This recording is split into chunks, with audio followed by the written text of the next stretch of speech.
again, just want to say thank you, Nancy, for coming on and taking the time out of your day to come share your experiences with us and answer some of our questions. It really does mean a lot. Um, my first question for you is pretty general. It's just kind of what was your start in the music industry? Why were you interested in music? Was it what you were planning to do, or did you start somewhere else? Kind of just what's the origin story here? Sure. So, just a little background on me. I'm 23, so I graduated from Penn State in 2019. But there's an asterisk on that because I graduated a semester early. So I technically graduated in December 2018. But growing up, I'm from, 20 minutes outside New York City, and I always like loved in high school, like skipping school or like after school taking like the New Jersey Transit, which is like the public, transportation, into the city to like go meet my favorite musicians. I just like loved it. Um, I was a typical like 16-year-old who just loved music. I was super obsessed with Demi Lovato and the Jonas Brothers, and I like took all opportunities possible to like go beat them. And um, you know, um, I had a lot of fun with it and made a lot of friends and connections. And I thought I wanted to be a doctor, but then I took chemistry and I was like, ha, I'm not being a doctor. Because I literally couldn't do the second chapter, like so I had a friend who I had met through going to concerts, and she was like, I'm interning at MTV. And I was like, what do you mean you're interning at MTV? And she was like, yeah, I'm trying to work in the music industry. I was like, wait, you can work in the music industry? Like, that's so cool. And so she like told me, she's like, yeah, I majored in PR. Most people really don't know what PR is, but it's just kind of like writing on a public forum, essentially. And there's a lot you can do with it. So it's a great like major if you're trying to go into music. And I was like, great, that's exactly what I'm gonna do. So with like my background of just loving celebrities, loving music, and my friend telling me to major in PR, I went to Penn State and majored in PR and advertising as it's like a double name. Um, and Penn State, for those of you who don't know, like the main campus is like the exact middle point of Pennsylvania. So it is not close. I mean, it's 3.5, 4 hours from my house in New York. So there's no real big city opportunity to like intern. Um, so I started out interning for the football team, and it was a lot of fun, but I was like, this isn't music, like, you know. Um, and then I tried interning for Wendy Williams. And although it was like such a cool experience, I had to wake up at 4 in the morning in order to like shower, get dressed, put makeup on, and then take a bus into New York to then take a subway to the TV studio. And at 3 o'clock, when I was done with the internship, I like couldn't see straight. I was like, this is not for me. Like, I am up till 2 a.m. watching YouTube videos. Like, I cannot work in an industry where I get up at 4 a.m. And just fast forward to like me in present day, my hours are 10 to 6. So I do not wake up at 4 a.m. anymore. During COVID, I wake up at 9:55 and roll over. So it is amazing. Um, but after Wendy Williams, life comes full circle. Demi Lovato's management team contacted me and was like, would you like to help us with some fan initiatives, some fan stuff? And I was like, sure, like obviously, hello. So I got to help out a bunch with some of Demi's projects, and just kind of got to meet a bunch of people. At the same time, I was also a super big fan of girl group Rest in Peace, Fifth Harmony. Um, and one of the girls in Fifth Harmony, Camila Cabello, who I had met a million times just from, meeting celebrities. They also opened for Demi Lovato on one of her tours, introduced me to her manager one day. And her manager is like my mentor to this day. Um, and he like helped give me opinions on, what I should be doing for my career, really helped me define where I wanted to work in music. Um, and I also got to help out when Camila left Fifth Harmony and became a solo artist, help out with a lot of the ideas and initiatives behind her solo career as well. And it was really cool because I did a semester my junior year in Los Angeles. Penn State is a program, and you get to go if you like get accepted and live in Hollywood for a semester and take your classes and have a full-time internship. So my junior year spring, I went to Hollywood, and it was actually my first week in Hollywood was the same week that Camila's debut album came out, and I like spearheaded a fan campaign of buying physical album sales and ended up with like 500 CDs in my trunk because I was like working with management to like see where the albums were, and fans were sending me money. And then after the whole thing was over, I like donated the albums to different children's hospitals. But I was like essentially a huge part of the reason the album went #1. And I got like personally thanked by the Epic Records CEO, Sylvia Rowan. And it was just like such a cool moment. But my next big internship was when I went to LA. In that semester, I worked at a company called CrowdSurf. And CrowdSurf, you may not know their name, but they do digital marketing and management for some of the biggest stars, from Britney Spears to the Backstreet Boys. So they do like a lot of stuff for cool people. And I was just like amazed. I was like, digital marketing is not just posting on social media. Like I knew that, but it was fun to like do the strategy behind social media, and why is an artist posting at a certain time? What is the meaning behind like the links in their bios that have like the smart URLs with like that go to Spotify, Apple, Amazon, YouTube, etc. I was like, holy crap, you can like track data from that and like figure out who your fans are. Like I just thought the analytics behind it were super cool. And so going back to Penn State for my senior year, they asked me to stay on, and I worked remotely before it was cool for them, and continued to help them, and I was part of their like PR takedown team. And so like I said, I graduated early. Instead of May 2019, I graduated December 2018 because I was like, I cannot compete with the kids from NYU who like interned every semester, because I don't have a million internships on my resume. I have like 6, but the NYU kids who did it every semester like definitely have more, and I never had worked at a major label.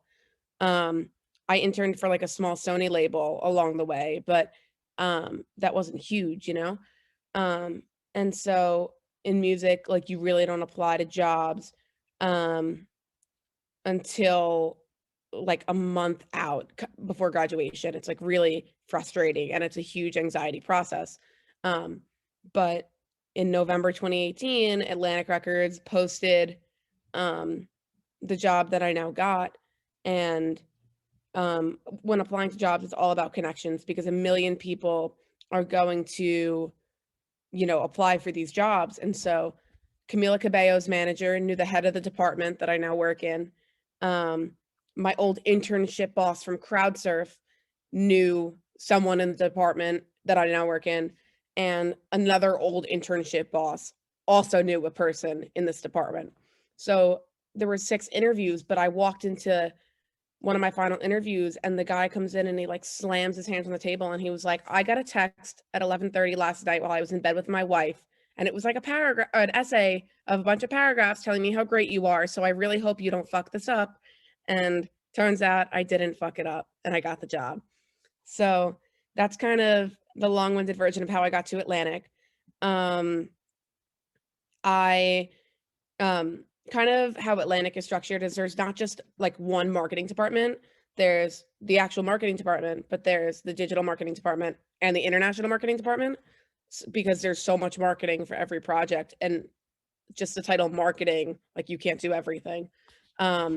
So I work in digital, and just to on top of that, Atlantic is kind of structured in like 3 silos of different genres, if you will. So there's like one genre of people who just work on like EDM and dance music. There's another who work on Black music, rap, urban, R&B. And then there's the third genre, which I work in, which is just pop and rock. So in my current job, I just touch pop and rock artists. And yeah, I started as an assistant and I'm now a coordinator. Wow, that's such a cool story. I love how you like started off like just going to New York City, just like you were so passionate about it that you just like would ride the train into the city and just like be on the street. And then you wound up kind of working your way up and up. And now you're at the point where you're at now. It seems like such a natural flow almost, like these things were almost falling into your lap, not to like talk them down or anything, but like kind of you. No, I feel really lucky because it was a lot of networking in between. I would like sit instead of going out and like drinking in college, I would sit and like find people on LinkedIn and write emails to them. And I know it sounds crazy, but it's like you need connections to work in a niche industry that's really tiny. I've spoken to a lot of people. I try to answer pretty much every LinkedIn message I get unless they like spell my name wrong because then I get offended. Like somebody like said MRS Berman to me the other day and I was just like, I'm 23, I'm clearly not married. But you know, you have to put in a lot of work. It's not the kind of industry that you can just get a job like that. Like if you leave college and don't have any experience in music and try to apply for a label, they'll like, I don't mean to say it bluntly, but they'll kind of laugh at you, you know? So it's an industry that takes a lot of tender loving care and passion to get into because the hours are long. I work 50 hours a week when I was in office and I had shows to go to. I worked more than that. But I love it. I love my job and I love my company and I love my like team of people around me that I work with. So it makes it all worth it, you know? Well, that's one of the things about like Marauder Music and the group that we run is like we want to create experiences for students that they can put, on their resume. Because you're right, it's not just like, well, I majored in music management, music industry at Millersville. Like, give me a job. Like, that's just not. And it's like everyone's majored in music management or something close to it. Like, and and it's just like you said, it's about creating experiences and going into interviews with tangible things to say that you've done that make you stand out. Some of my favorite when the world was normal, I had my own personal intern and it was my favorite thing in the entire world. And now we're not allowed to have interns and it makes me want to cry because I personally, as an employer, think internships are mutually beneficial for the intern as they are the employer. But when I was hiring interns, whatchamacallit, and I would ask them about experiences on their resume because I don't care what you write on your resume. I want to know what you did because you could be at a big company all you want, but if you just sat there and got coffee, how can I expect you to help me with real tangible work? Because I'm not going to give you fake work. I actually like want help. I work 50 hours a week. If I could work 45, I'd love it,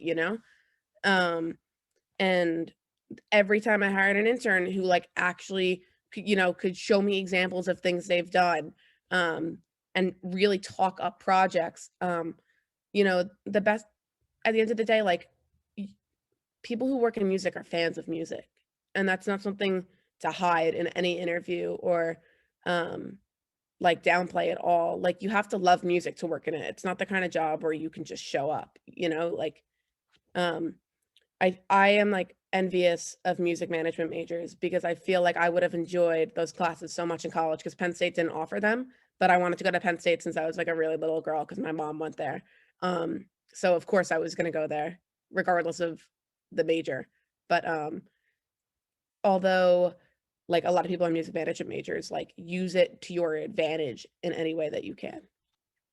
Yeah, absolutely. I feel so blessed to be able to like take all of the types of classes that we have on our curriculum. Like we have artist management, we have like some marketing classes, other like copyright related topics. But you said you went to school for PR, right?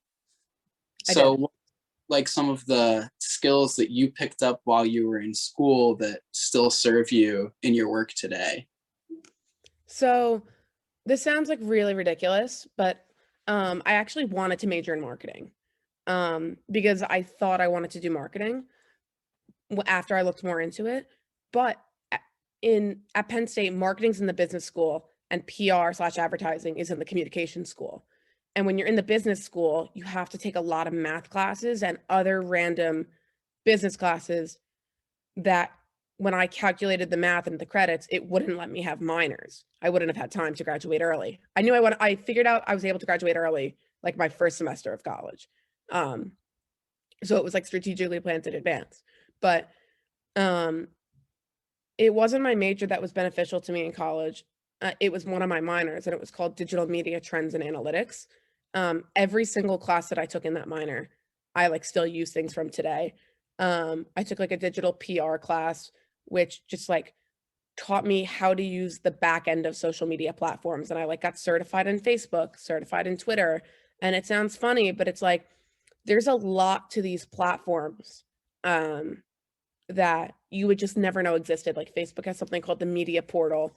And when I'm trying to get somebody verified on Instagram, I have like music creator access to the Facebook portal. And I have to go in and like triple verify myself to make sure I'm not a hacker or trying to get myself verified.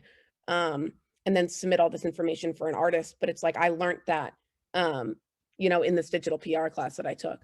I also took like a social media analytics class where I like learned how to analyze numbers, because I was never good at like calc or like any of those kind of math classes, but I like looking at numbers and seeing different growth trends. I'll share my screen like at some point during this and show you guys one of the analytics tools that we use called Sodatone, and it basically like tracks all of our artists like social media followers and like shows their growth percentage changes. And it's really cool when you like have a monumental moment for an artist and you can see just the growth go up, or you could see it go down. And like it's like then you have to like figure out what you're doing wrong and how to improve things. So digital media trends and analytics was really what made my college experience whole. And those are the skills I use every day. PR is like more writing based. And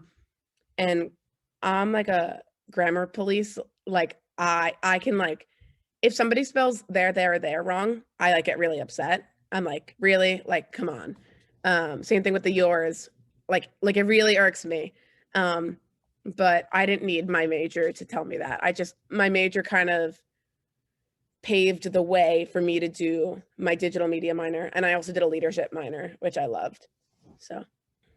Yeah, I've always been really interested by the analytics. Like I remember when Instagram rolled them out and like you could see all your impressions and stuff and like how people are interacting with your stories. And it's also interesting. I'm still working on like trying to decipher like how to use them in like a constructive way. I know you can like A/B certain kinds of content to see like which one maybe performs better, but I wanted to ask about any other like strategies you use with the analytics that you're provided. Yeah, so Atlantic works with an advertising agency called Wavo. And what we do with them is we create our advertising content and send it to them, and they like do the live bidding and stuff and all that complicated advertising specifics that like you need to make an advertising campaign go. But in that, over time, they've created like a database of the kind of engagement and the fans to target. So I don't know, when I share my screen, I'm going to use the example of an artist called Katie Turner. I don't know if anyone knows her. She was on the first season of the new American Idol on ABC in 2018. She finished 7th, and she's like started to make a career for herself. And one of the things about her that makes her great is she's super quirky and has a real personality, and it's not her managers running her social media. And when I did her advertisements for her last single, we A/B tested, the creative of like running a music video ad versus running an ad of her talking. And the ad of her talking just did dramatically better, even though we targeted the exact same people, which was really cool. That doesn't work for every artist though. Like someone like the band Wallows, if anyone knows them, you know, we've done the same thing, and the music video just works better because they're more of a performing group. So every artist is kind of different, and you just have to, when you're spending money, like watch it closely and don't just, you know, write a $5,000 check and then say have fun with it. You have to actually pay attention to your campaigns and like make it important to you to care about the money, if that makes sense. Right. Yeah, I've always also wondered like how like if a piece of content like does better than another, and you run with it, like you keep delivering that like over and over, do you find that it like falls off at some point, or do you find So sometimes again, it's really all, it depends on the song, it depends on the artist, it depends on how much money you have to spam people, and then there's factors you can't control, right? Like I worked on Truth Hurts by Lizzo when it had its moment, and it was really interesting because when I started at Atlantic, Lizzo was a no-name human being. I like literally had no clue who she was. My first Friday at work was when we released Juice. And I released a song and I was like, who is this girl? I like literally do not understand this. And I remember we came into work one day and we got pulled aside, my boss and I, and they were like, this movie with Truth Hurts by Lizzo came out. And we were like, we don't even know that song. They were like, yeah, she released it 3 years ago. But it went viral on TikTok overnight because of this movie. And that's an example of an artist where it's like, Lizzo didn't want to run the creative from 3 years ago, from the old music video she had made. So we really had to like, quote unquote, get creative and figure out content to spam for advertising. Eventually, like when the song like became what it was, like she filmed a new music video. So there's actually 2 Truth Hurts music videos on YouTube, if you look close enough. But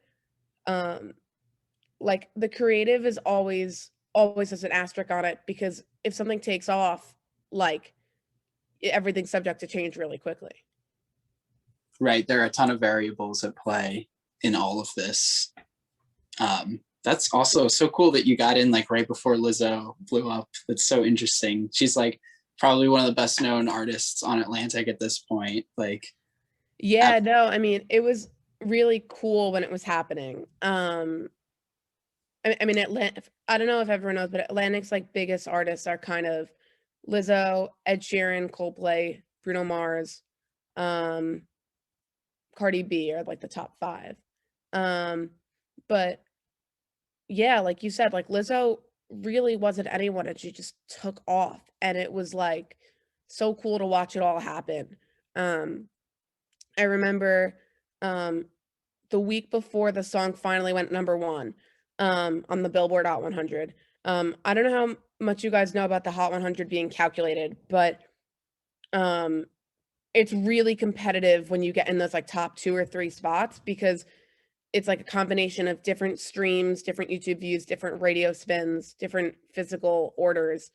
And I remember sitting in my little cubicle, and I was like, what would I want as a fan? Like, I'm like, put yourself in the body of a fan, like stop thinking like you're at work. And I came up with like a 2-page Google Doc, line by line, single space, of different ideas that I would have taken when I was a fan standing outside venues, of things I would have wanted, and like ideas from working Camila's, you know, album campaign to help get that go number 1 on Billboard.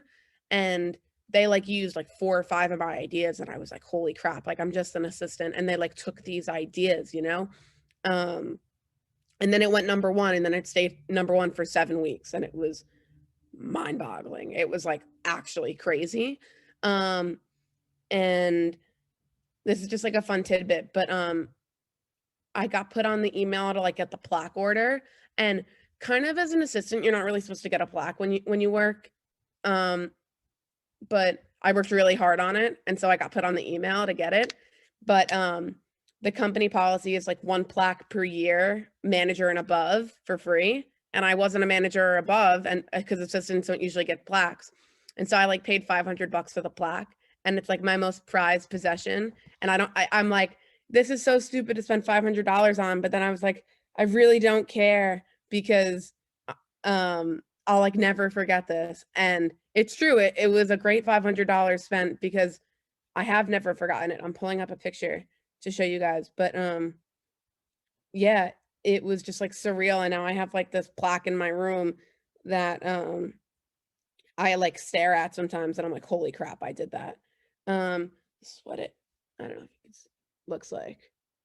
Oh my God, that's so awesome. Yeah, it was super cool. And it has my name on it, which I thought was even cooler. I don't know. Right. If you're ever like having a down day and you're just like, I don't know about this music industry thing, you just look at the plaque and it's like, okay, actually, I'm back. No, I mean, there's definitely those days where I'm like, holy crap, why do I work in music? One time a manager told me that his 8-year-old son could do better than me at my job. And I like really had to sit there and like think to myself, I'm like, I cannot take this personally. Like this dude is clearly an asshole. Like he's trying to piss me off. And then somebody else told me once that they could cook ramen with their eyes closed faster than I could get something back to them. And I'm like, what does that even mean, first of all? And second of all, like go like chase your shadow. Like, what did Simone just say? It's just water and noodles. Yes, just water and noodles. That's right.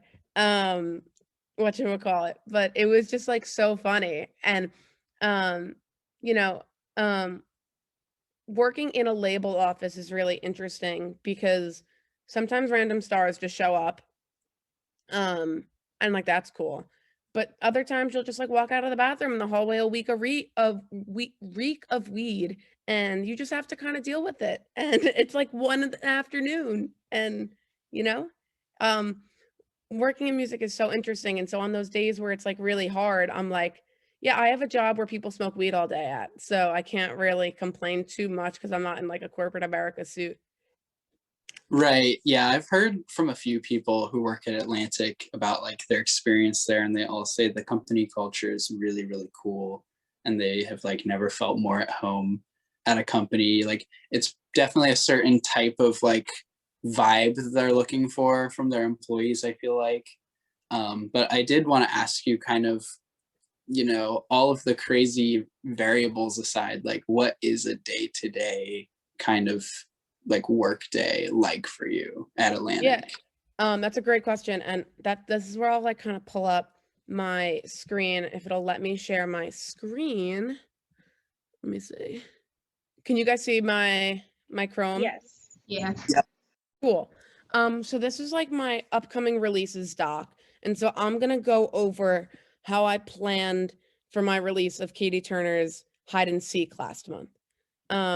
So this is like my mini team's release schedule. So on this schedule, we're color coded by human being what stuff we have coming up.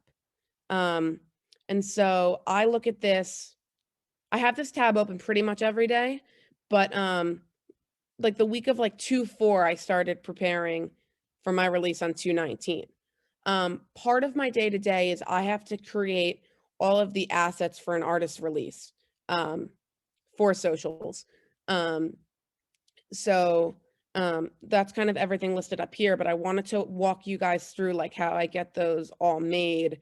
And I can't see the chat when the screen is shared, but when I'm done, you guys can totally ask questions about it.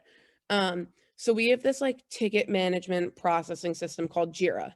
And essentially on Jira, we create these things called tickets.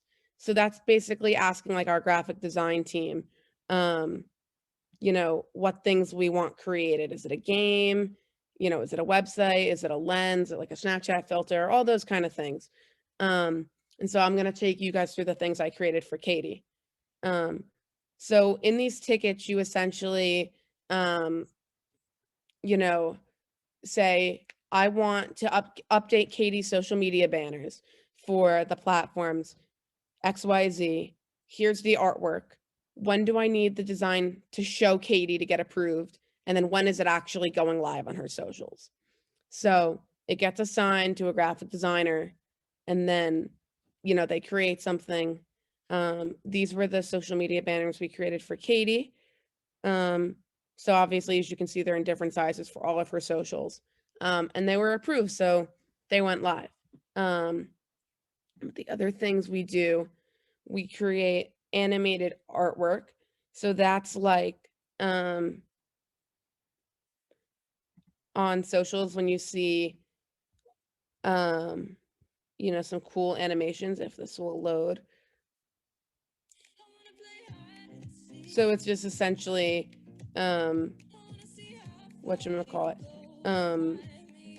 you know, the song playing, and with that, like, I fully gave the direction and spoke to the graphic designer, and Katie approved it and all that. But it's like you get to create some really cool things when you have access to pretty cool designers. But again, I had to like manage in my day to day when to put these tickets in, quote unquote, and when to talk to the graphic designers. Same thing with, you know, the music video. Had to get a lot of different versions made, had to list out, you know, what time codes I wanted, the ones that would say out Friday, like for that cut, and then also for the ones with no copy, and then for the Spotify canvas. And it's like you have to say things really explicitly and really detail oriented and thought out, because whatchamacallit, you don't want to get it wrong. Like, they also do take a lot of time to export. We got Katie's website updated, so that's part of my job. So again, I had to like go through, say where I wanted, you know, the song artwork to live, that where I wanted the music video to live, you know, had to update the carousel of videos. Again, a lot of like minute detail work. I made an email blast for her. So I worked with Katie to help write an email that was funny and sounded like her to her fans. Whatchamacallit. And so before this, I had Katie tweet and post on Instagram to have fans sign up for her email list, so people would get the email. And last but not least, making those fun little gift stickers that you use in your Instagram stories, that you know, are really cute and animated. So here's like one of her face that we had made, that just looks super cute. A lot of fan engagement stuff. So on the digital side of an artist release, like, there's so much that we're providing fans to make them enjoy the experience. I love making fans happy. I know that sounds cliche, but like, as someone who, you know, is a fan, likes being a fan, grew up as a fan, I like that I get to pay it forward in that way. And kind of like what I said before, this is an example of Katie's social media analytics. So you can view it from 6 months, year to date, 3 months, 1 month, 1 week. Right now, Katie's socials are going up because she actually made a guest appearance on American Idol on Sunday. So she got exposed to 9 million people who watched her on TV. So her socials have gone up. But if you just like take a step back, I've really worked hard with Katie to make her TikTok grow.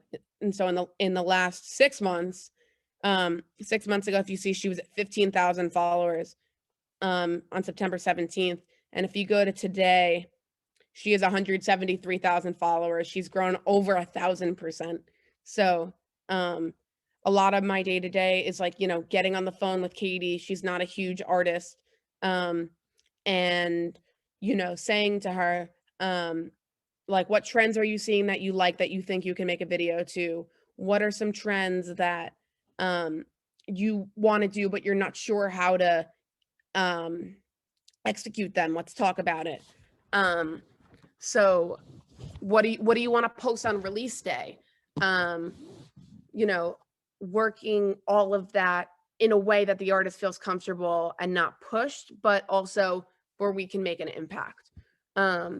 Some other things that I do on my day-to-day is, of course, there's, you know, your weekly company meetings, which there's a few company meetings every week, but there's also weekly meetings with every artist I'm assigned to. As a coordinator, I have half of my own roster that are artists that are quote unquote mine. So I'm the full boss of them. And then there's some other projects that I'm the assistant on. So I'm the second in command. For a release, I also have to upload the YouTube video. And in the YouTube backend, I have to like monetize it and make sure the artist is not going to get copyright blocked or anything like that. I also have to make that smart URL for like their Instagram bio that you swipe up and it has all of the different streaming services on it. Sometimes for a release, if you have some extra budget, you also get to run like an influencer campaign or do other fun digital initiatives. But again, everything depends on, you know, if the song is a priority, if it's a single, or is it an album, and working backwards from that. So yeah, I know that was a long-winded answer of my day-to-day. No, so cool. No, and the screen share, the whole showing us the analytics and everything was really awesome to see, just like what that back end looks like. Yeah, no, it's something that I never knew existed before I worked at Atlantic, and I think it's really cool. I love how Atlantic does things. We're super organized. And that like platform that tracks followers is so cool because I'm like watching Katie's followers go up every day because of her Idol experience. And, you know, we just put out that song Hide and Seek. Spoiler alert, we're coming out with an EP in June. So it's like when I go and ask for money to spend on the EP, I'm going to bring the analytics data and say, when Katie's in front of people, she gains followers. People like her. She is likable, right? And so it's like proof that her as an artist is a good concept, even though she's still kind of developing in the grand scheme of Atlantic, versus like a priority Bruno kind of act, you know? Right. It kind of takes the artist and makes them a priority when you can show these actual statistics. Like this artist is actually blowing up. It's just maybe not at the same rate as say Lizzo from TikTok or like, yeah, you know what I mean? Since the start of COVID, the digital department has taken like kind of a forefront in the company where we always were looked at as an important department, but everything's digital now. I mean, I used to run TikTok campaigns before COVID, but I also split the budget for Instagram influencers too. But now we just really do TikTok influencers because everyone's on TikTok. If something blows up on TikTok, you're going to be famous. For Wallows, we didn't even pay Charlie D'Amelio, but Charlie D'Amelio used their song Are You Bored Yet? And just like that, the song went to radio because it blew up so big. And it literally just took one person's power to make a song a platinum single. I mean, it's just like so cool, the app. Yeah, and I definitely wanted to ask about like your thoughts on the whole TikTok marketing realm, TikTok influencer. Like it can almost seem like as a user who like, if you have a dream of like blowing up on TikTok, it's like the algorithm is so mysterious to us as users that it's like, you know, what strategy? The algorithm's scary though. I mean, as a user myself who gets the message to stop scrolling every single night because I'm actually addicted, I like can confirm the algorithm is scary because it clearly doesn't want me to get off. The kind of way from the music side to get the algorithm to work is by following the hashtag trends, right? It's as simple as that, like going on the Discover page, seeing what people are doing, because TikTok favors you using the trends that they're setting up for you. But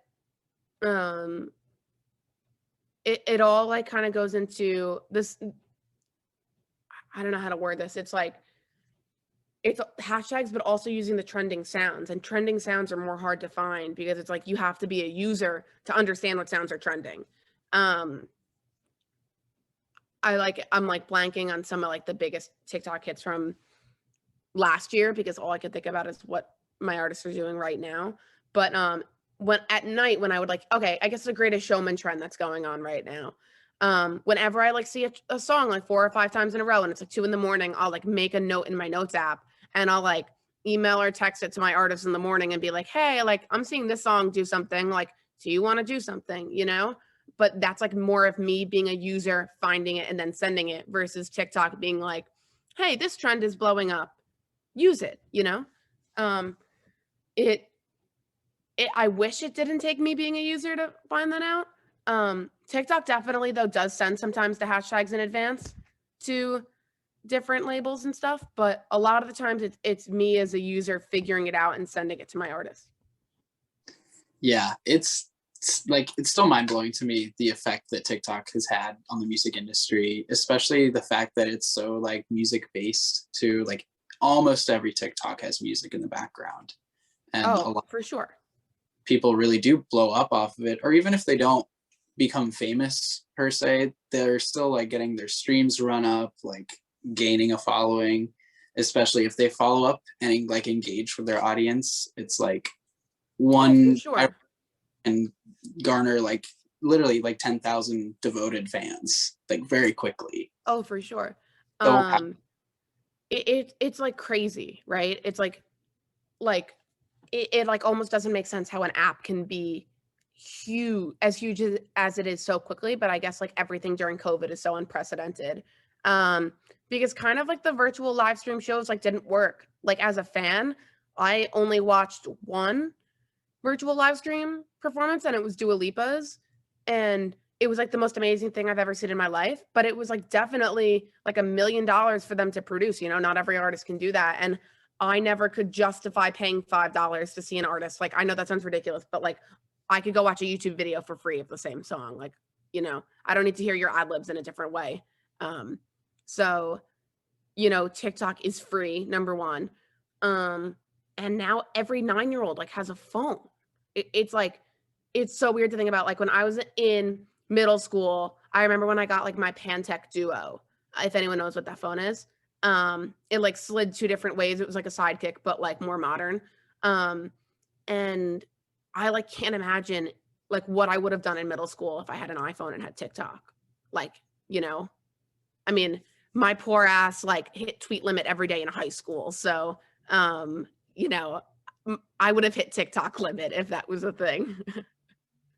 Well, that's the thing too. I think you see, I mean, we even experience just a lot of people that they neglect and they want to go, you know, the opposite way that the industry is going. And like ever since COVID, it definitely is like you have to move where the industry is going. And, you know, where it was before COVID was like, you know, you could play live shows. That's what you'd be promoting with your music. And that's where the majority of the money was coming in, like through live shows. And now that, you know, there's things like TikTok or like putting more money into making content, there's definitely like a portion of people in the industry that are very against this like digital age of how the industry's going. But it just kind of is the, like, this is the flow. Like nobody wanted a pandemic, but this is where we're at now. And like you said, like everyone is on TikTok.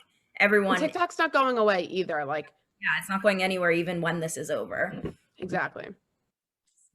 Yeah, I feel like TikTok was like a big disruptive force in the industry that like a lot of people were really terrified of. Just like when streaming started to take over and everyone was going absolutely crazy. And it does also make me wonder like what the next big disruptive thing is going to be, because TikTok's been big for at least 2 or 3 years now. Like it's not completely new.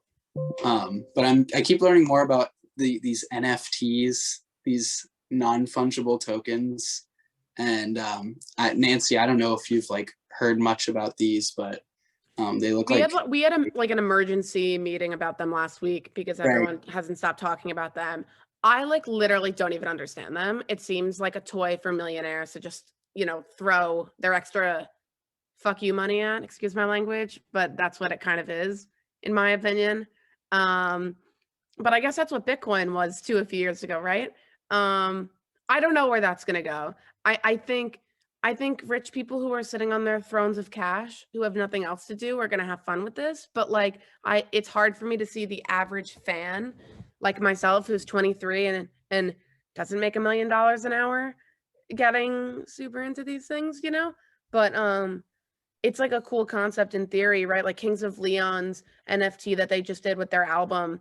It was like you get 4 front row passes to any Kings of Leon concert for the rest of your life. Like that was one of them that they sold.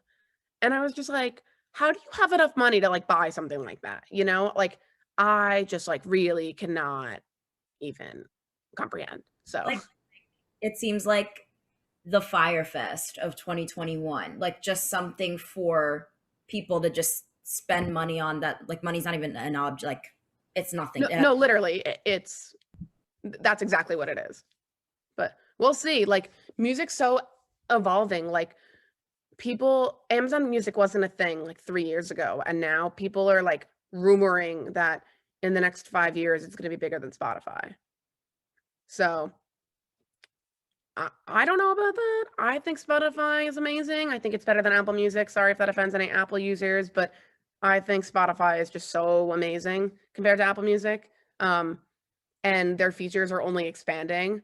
And I like cannot see Amazon Music passing it. But like again, I could be so wrong, you know, because it moved up to the number 3 streaming service, and it wasn't even a thing 2 years ago. So, you know, things change so quickly. Absolutely, yeah. I guess this is probably a good point in the panel to open it up for our Q&A section. So if there's anybody in the audience right now that has any questions, feel free to unmute yourself, or you can just drop them in the chat and we'll keep an eye out and ask them for you. Yeah, I'm super like an open book. So if there's something you like feel weird about asking, like you can ask it. And if it's like really like outrageous, like we can deal with that then. But I'm really an open book. If you have like any wonders or questions, like feel free.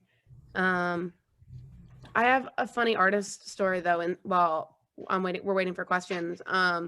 Before Lizzo was famous, she did a concert at Terminal 5. It was like right when Truth Hurts was, you know, starting to take off. And my boyfriend knew I was there. And when I like told him, I was like, please don't call me. Like I'm at Lizzo, a work event. Like I'm standing side stage to record for the Atlantic Records Instagram. And all of a sudden he calls me. It's like a minute before the show starts. And I'm like, did someone die? Like I literally told this man not to call me. We've been dating 2 years now, but it was like a month or 2 into us dating. So we like hadn't been dating long, and it was like very weird that he called me. So whatever. So I run backstage to take the call because I couldn't hear in Terminal 5. And all of a sudden I'm just like body slammed against the wall by Lizzo. She like was like, oh my God, you're so small. I didn't see you there. And like just keeps walking. And I was like, first of all, I'm in shock. Second of all, no one has ever called me small before. Like that's not something that I usually hear. She just like literally turned the corner and banged me against the wall. And I just like laugh about it now because I'm like, holy shit, like I got body slammed by Lizzo. So that's one of my favorite artist stories. You need a plaque for that one too, honestly. Lizzo, the WWE wrestler, literally. She's also the nicest human being ever. I mean, I know she comes across that way, but she like actually is. I'm not working on her project anymore because the vibe of her like new sound is not really poppy as much as R&B rappy. I don't really know what that means. I haven't heard it, but I'm excited to see what comes next for her because she's an angel of a human being. I have a TikTok related question. Of course. So I know TikTok is being used a lot for, you know, people that are already famous to just like blow up on a new platform. But do you think for newer artists trying to get famous on TikTok, it's kind of like a one-hit wonder trap in a way for some people, and for very few like actually succeed and push past just being known for that one song? So I have a few answers to this. So we're like actively signing people that we're finding on TikTok. I mean, that's A&R and that's like totally not me, but like Jax is one, Sarah Kay's is another that they just signed that like did a lot of cool stuff on TikTok. If you guys look them up, if you don't know who they are already, they like literally got found that way. Like that's sick, you know? But that's what I literally tell all of my baby artists to do. I'm like, you need to go make TikToks. I'm like, I don't care if you like it or you don't like it. Like, if you want to be famous, if you want people to find your music, like it's 15 seconds at minimum. Like, just do something. I am an artist who, she's a Broadway person, and she is like doing a solo album with Atlantic. I spoke to her literally at 5:00 today, so this is fresh in my head. And she has like 1,000 followers on Instagram and doesn't have a TikTok. And I was like, look, Shayna, I was like, there is an avenue on TikTok for Broadway people and people with good voices. Like, literally just go on there and cover like Defying Gravity, and you will see like so many engagements overnight. I'm like, just trust me. And so now I'm going to wait, you know, to see what she does with it. But I'm like, you're not going to just get discovered anymore by touring. Most major labels have like their baby acts open up for their bigger acts, and it's like killing two birds with one stone. But now that there's no tours right now, you know, it's artists need to find ways to be creative on TikTok. Because you could be creative on Instagram all you want, but like, I forget the many millions of people who join TikTok a day, but it's like some stupid number of people who join TikTok every day. And it's like, people of all ages and all likes are on there, and it's hot right now. It's like, if you're not on there and your project isn't doing well, it's like kind of hard to feel bad for you. Like, there's some artists that like still won't go on TikTok, that we've like begged to go on TikTok. And it's like, you know, it's like, you can't also help someone's career if they don't want to help themselves. Did that like answer your question for the most part? Yeah. Okay, cool. Yeah, TikTok is like, TikTok is like the biggest thing I could say to any baby artist. And I saw a baby artist comment in the chat about like self-promotion. I mean, number one, like, you can run ads on TikTok, but you don't need to go viral. Like, that's the cool thing about the app. Because the For You page, it's not only people you follow, you know? So that's my number one. My number two is like, make sure that you have other social medias besides TikTok that are curated and have your vibe. Because I know that when I like find an artist, subconsciously I go right to their Instagram page and like look at their vibe and see, you know, who their fans are, like what they like, are they weird? Are they cool? Are they too cool for me? Like, it's not always about the music for me as much as I like liking a person. Like, I like an artist with a story. It's why I love Demi so much. Like, her story is just amazing and I love following it. But like, even if your group doesn't have a specific story, like, what is your image? Like, what's the elevator pitch with the pictures? And, you know, you don't need a fancy photographer to do a photo shoot. You can go to a park and literally take pictures under a tree or with a pretty sunset and like have a cool Instagram feed. It doesn't take too much effort to do nowadays, especially because iPhone cameras have become amazing. But the answer is number one, like, bold it in big letters and increase the font TikTok. Right. Yeah. Thank you so much for sharing all that. I think we as like Zoomers, I guess, have so many questions about like these trending social media platforms, and especially TikTok. We've mentioned how mysterious it can seem at times. But there are obviously strategies. Like, if you just post consistently, it's really only a matter of time before something gets picked up. Like, if you post every day, like, it's not so far-fetched that one of those videos is going to take off, and then just go from there. Exactly. And you don't need any money to do that. You just need a brain. Do you I have a question about like analytics and with the artists. So I know just from like personal experience, like Spotify has like a Spotify for artists, Apple Music just rolled out like an Apple Music for artists, like whatever. Are those like type of analytics something that you encourage your artists to look at like for themselves? Or is that something that you guys kind of just clue them in on since you already have that information, like when it comes to streams and like engagement with their music? The honest answer is not every artist cares. in life, I've learned that you can't make someone care about something if they don't care about it. I can send fancy analytics emails all I want to managers to show their artists, or I can send them to the artists themselves. But if they like don't care about getting better, you know, you have to want to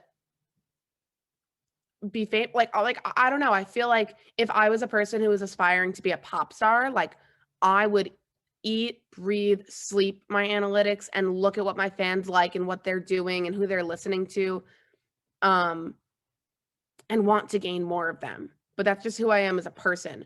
Not some artists think they're just like, I'm so talented, like the fans will come. And it doesn't work that way. There's a lot of people who are really talented. There's people who have angelic voices and don't ever get signed. You know, it's sometimes it's just kind of luck. So I know there are some artists who like have the Spotify for Artists app on their phone. Besides that, like one app that I showed you guys, people mostly use like YouTube analytics and Spotify analytics to examine. But Facebook also has them, like you said, Apple Music has them. Amazon Music is rolling out something. I've gotten emails about it, but I've been too busy to look at them. But as an artist, like, in my opinion, if you don't know who your fans are, like how are you making music that you know they're gonna like? So Yeah, I agree. I think I definitely I don't want to get too like I've had experience with people that I've worked with, I guess I should say, that I don't, like you said, like they have to care about that kind of stuff. You can't like force that on them. And it's hard because I feel like it's an ongoing thing. It's not like one day it's like I'm just going to do whatever I want, and if people like it they like it, and then another day it's like, oh well, why does nobody listen to my music? Oh, I must not be good. And it's like, it's not that you're not good, it's that you're not putting the pieces of the puzzle together that you need to put together. Like, this is just how it works. It's not just let me do whatever, and like you said, like people will come. It just doesn't, unfortunately. But like you said, like there are people that are super talented, maybe even more talented than people that are on the #1 charts, you know. But if they're just singing in their living room and posting, you know, a grainy video once a year, like that's just not, you're not going to get any attention that way. no, exactly. And I mean, look, artists get signed and dropped all the time. And I, a year and a half ago, like when I was still a full-time assistant, like an artist was signed to Atlantic, and I told my boss, I was like, can you please be the digital marketer on this project, even though you don't like the music, so I can get experience in working her. A young pop girl who I just thought was so talented. I was like, she has the it factor. Like her voice is unreal. And then I got promoted to a coordinator, and they assigned her to me full time, and I worked her. And then at the end of last year, she got dropped. And, you know, I had like an exit call with her manager, and he was like, can you just tell me what didn't work? And I was like, you know, if I ask you to do a cover, like you can't do it to me in one take with not great vocals. Like if you're a small artist and you want to break, like you need to put in the effort to want to sound your best and to want to go viral. Like you can't half-ass a cover. And he was like, yeah, like she would cancel photo shoots with me to go sit at the pool with her girlfriend. And I'm like, what? Like you're telling me that a pool day with your girlfriend is more important than your dream of the music industry? Because if that's true, like get the hell out of the music industry, because it's not for you. Like I don't care how talented you are. Because there's people who like would literally die to be in the music industry. Like you can't just like think you're just gonna get it because you're talented, you know? No, you definitely got to work it. Like, it's not like how it is in the movies, like being an A&R, sitting in a cool office, like drinking at work or whatever people think it is. Like, not like that at all. It is a lot of work.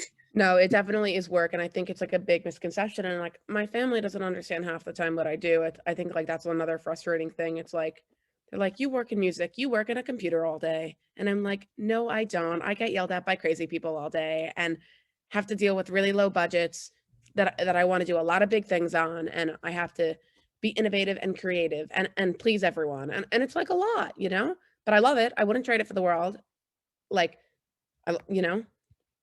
Yeah, I think that's one thing that we could all really relate to, like as music majors, is it is super frustrating to like when somebody asks you what you're going to school for and you're like, oh, my major is music industry, focus in music management. Like, what does that mean? What are you gonna do? Book bands at local venues? And I like, it's just everyone listens to music, and the ignorance behind what the industry is beyond me at this point. And what I always thought was really cool about your story, Nancy, like even when you were doing it wasn't even when you worked at Atlantic, it was when you were doing your internships. And I remember texting you and being like, because I was the same way, like I never knew you could just like work in the music industry. And I remember texting you and being like, how are you just like working in the industry? And you sent me these long texts and you were like, my school doesn't even have this program. Like I basically had to self-make my own program to give me my own knowledge to go into the things that I wanted to go into. And I was like, oh my God, like what? And I remember telling like my mom, and then I came across Millersville, and then they literally did have a program. And I just was like, this is a huge industry. Like everyone listens to music. And here I was, like, just like you, just like a fan. I mean, I'm a musician as well, but like just a fan, like watching like this life, a 3-hour concert, but these are everybody's life. And I'm like, I want to do this so bad. And I have no idea what the first step even is to do, you know? And now like we're sitting here on a call with you in a group that we, you know, coordinate meetings with and have, you know, different opportunities for students. And I don't know, it's really cool. And I'm like super glad that you were able to come onto the meeting, because you're someone that I would say is pretty freshly graduated out of college and can speak on your real experience and the actual amount of work like it really does take. And I'm not even saying that to anyone particular or whatever, but I really do think like it's hard for people our age to understand that you can't just go to class and get a good GPA. And like you said, like you don't just show. They don't even look at your GPA. Like no one, like I got Dean's List every semester, and like nobody clapped for me at my interviews. Like they didn't give a crap where I went to school even. That's not music. And I appreciate your kind words. Thank you.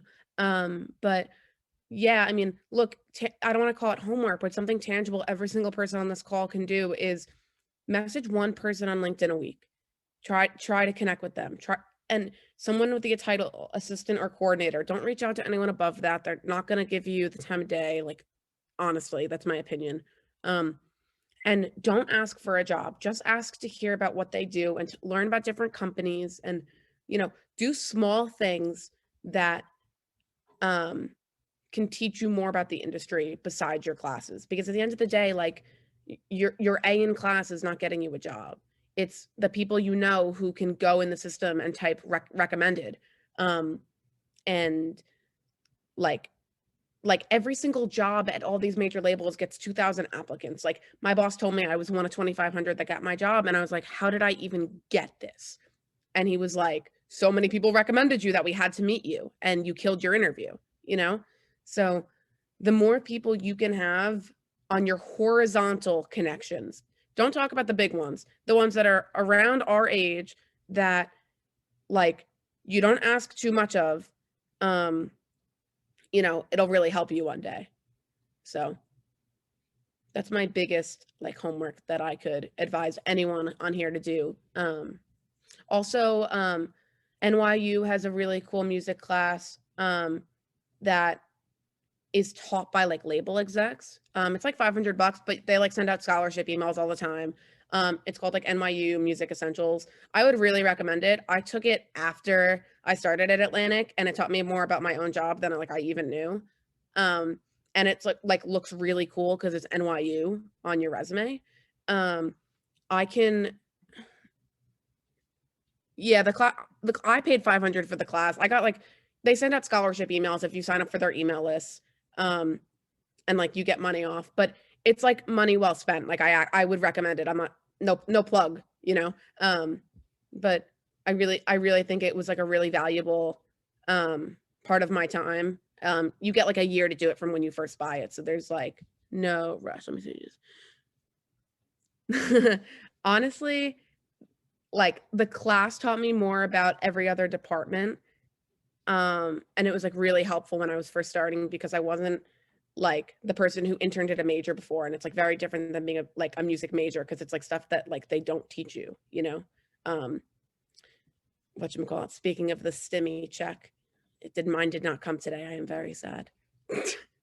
I like how you like that class is such a good recommendation because even what you were saying is like your professors can only teach you so much, and even our main like music management professor is literally like, you guys should be like, you know, listening to top rated music industry podcasts and like doing your homework. Like the music industry is changing every single day. Like we have extended due dates because there are things in the industry changing that I want to educate you about, but like I only have so many hours a week with you, and like you have to do this stuff on your own.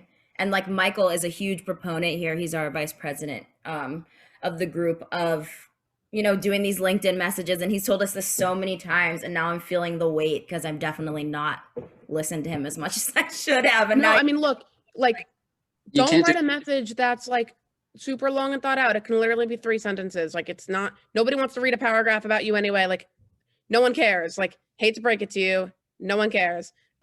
People like talking about themselves. That's how in their head they'll start liking you. Yeah, that NYU class is amazing. And there's also like other random like online certifications. Like if you, I know management isn't, there's no like certification for management, but there's like a like Google Analytics certifications you can do that's free. There's like a Twitter certification you can do that's free, YouTube music certification. There's all these like random certifications and things you can do that although it's not an internship, it's still learning outside of your class. Like your professors can't teach you all of the real world stuff that this industry is about. So was it hard starting out in the music industry as a woman? I think at Atlantic, no. Atlantic has the most badass woman CEO, Julie Greenwald, and I look at her in meetings and I am like, holy crap, you are so cool. Still, like literally. She makes it really empowering to be a female. For International Women's Month, she organized for every female in the company a $50 gift card to donate to a charity of their choice and a cause of their choice. And I just thought that was really special. Like they go out of their way to make women feel like they're not less at all. And there's a lot of women in my department, like a lot of women in my department. And there's a lot of women execs. It's very like I wouldn't know that there were gender issues in the world if I was in an Atlantic bubble. And I genuinely mean that. I can't speak for like other companies because I've only worked at Atlantic. When I worked at CrowdSurf, it was like literally 2 female CEOs. And that's actually a good podcast I would recommend listening to that the 2 CEOs of CrowdSurf do. It's called How I Got Backstage, and it's really good. Jade and Cassie do a great job of explaining what it's like to be a woman in music and how they got their start by being fans of the Backstreet Boys. So I really would recommend that for all the ladies on this call. Yeah, no, I mean, don't be scared of being a woman in music. At all, period. That was such a good question, Simone. Thank you for asking that. And also awesome answer. I think we're just about getting ready to wrap this up. I wanted to just ask that one last question after the Q&A about if you had any advice for us, but you kind of did just share like 10 awesome pieces of advice in a row. So if that's all you got for us, I totally understand. But if you do have like a final word that you want to leave us with, absolutely go for it. I just think if you want to be in music, like don't tell anyone that you can't. Like I feel like people told me I was so stupid for wanting to go into music, and I really let it get me down sometimes. And you know, I'd go to like family gatherings where like people worked at hedge funds and were doctors, and I'm like, I'm gonna go work in music, and they're like, what? And now it's like I have this cool job that I love going to work most days of the week, and you know, I'm a happy person, and I think when you do something you love, it enriches just your quality of life. So don't give up on working in music just because there's a pandemic and a lack of jobs and a lack of internships. Do tangible things to make yourself a better candidate and a smarter candidate with things outside of class. because like I said before, like your professors can't teach you everything. There's a lot more real world stuff that like you even can't learn in just, you know, hearing from someone like me once. Like even if that's like editing your resume one day, like it's like, you know, you have to do it and you don't want to do it, but take the 15 minutes to like edit it, because then it's like one more thing you've done, right? If you're lazy, you won't make it in music. You have to really want it. And if you really want it, like there's a spot for you somewhere. If you search hard enough. Yeah. You guys are like ahead of so many people by being like surrounded by your peers who, you know, are in this environment. Like, use yourselves as connections too. Like, I hope your LinkedIns are all polished and, you know, stuff like that, because that's really the best way to connect. There's also a Facebook group, which I'm going to drop in the chat, the name of, and you guys can search it on Facebook, because I don't know if it'll let me like drop the link in, but let me see if I can try. Here, it'll let me drop the link. It's the most amazing Facebook group. It's called the Music Industry Career Networking Group. There's over 30,000 people in it. People post in there all the time about jobs or getting to know each other or meetups when it's not the pandemic. I literally couldn't recommend this Facebook group more. When the Atlantic job was posted initially, like I saw it in this Facebook group before I saw it on the Warner website. So a lot of times internships are posted in here and not posted on company websites. So like literally could not recommend it more. Also, sometimes people just write like hello and they're like, hi, my name is Nancy. Like, I'm a college junior. Like, I'm looking to go into management. Like, I'd love to talk to anyone or buy them coffee, you know? But put yourself out there and the world will reward you in return. Awesome. Awesome advice. Absolutely. I hope everybody who's watching this is taking notes, because Nancy has shared so much good stuff in the past. If anyone has like anything that comes up, like DM me. I can drop my email in. I'll drop my email in the chat. But let me know if like how I can be a resource to you. Like I said, I'm like an open book and super willing to help out people who are passionate and want to work in music more than they want anything else. So. Right. That's so awesome. And we appreciate that so much. Is email the best way to contact you? Probably, because I'm a really bad texter. I can relate to that as well. Yeah. I think most of us probably are. and COVID has only made it worse, not better. So. Of course. Yeah. No, couldn't agree more. Yeah. I really appreciate you guys having me on. Thank you so much for having me. Yeah, thank you so much for coming on and sharing all this awesome info with us. It really means a lot. You took the time out of your day. You didn't have to, but we definitely all appreciate it. My pleasure.